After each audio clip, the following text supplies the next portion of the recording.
మాకు 13 మంది దాకా బీఆర్ఎస్కి సంబంధించినటువంటి ఎంపీలు ఎమ్మెల్యేలు టచ్లో ఉన్నారు. ఇది బండి సంజయ్ స్టేట్మెంట్.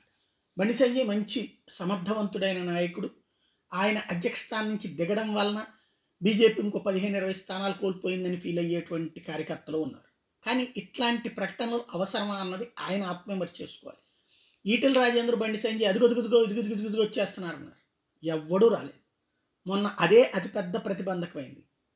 బీజేపీలోకి వస్తున్నారని వీళ్ళు ప్రచారం చేసుకుంటే తీరా చూస్తే వాళ్ళు కాంగ్రెస్కి పోయారు.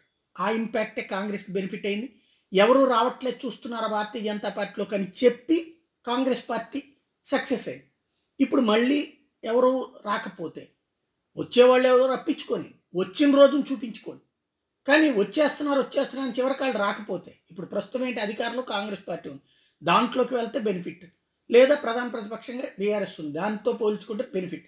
జాతీయ స్థాయిలో భారతీయ జనతా పార్టీ అధికారంలో ఉంది కాబట్టి దాని తరపున పోటీ చేస్తే బెనిఫిటే.